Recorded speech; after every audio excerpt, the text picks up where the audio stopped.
म बालेन्द्र शाह नेपालको सार्वभौम सत्ता र राजकीय सत्ता नेपालको सार्वभौम सत्ता र राजकीय सत्ता नेपाली जनतामा निहित रहेको नेपाली जनतामा निहित रहेको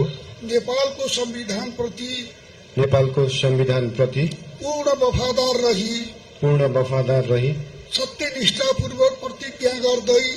सत्यनिष्ठापूर्वक प्रतिज्ञा गर्दै ईश्वर देश र जनताको नाममा शपथ लिन्छु कि प्रधानमन्त्री पदको जिम्मेवारी प्रचलित कानूनको पालना गरी मुलुक र जनताको भलो चिताई कसैको डर नमानी पक्षपात नगरी पूर्वाग्रह वा खराब भावना नलिई ईमानदारीका साथ गर्नेछु र आफ्नो कर्तव्य पालनको सिलसिलामा आफूलाई जानकारीमा आएको कुरा म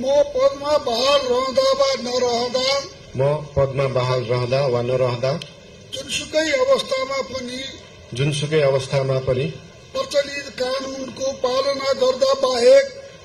कानूनको पालना गर्दा बाहेक अरू अवस्थामा कुनै किसिमबाट पनि प्रकट वा संकेत गर्ने छैन। धन्यवाद।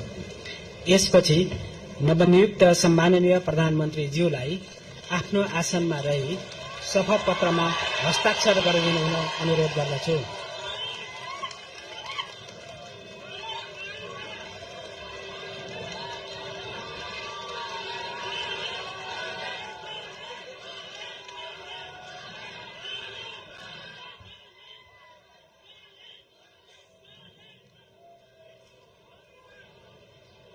सम्माननीय प्रधानमन्त्री श्री बालेन्द्र शाहज्यूबाट प्रधानमन्त्री पदको पद तथा गोपनीयताको शपथ लिने काम सम्पन्न भएको छ।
नवनियुक्त सम्माननीय प्रधानमन्त्रीज्यूलाई राष्ट्रपतिको कार्यालयको तर्फबाट हार्दिक बधाई तथा शुभकामना व्यक्त गर्दछौं।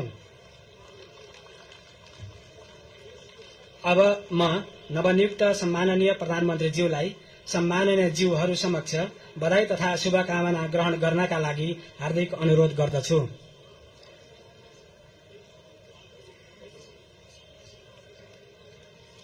अब मञ्चमा आसीन सम्माननीय ज्यूहरूसँग परिवारजन सहित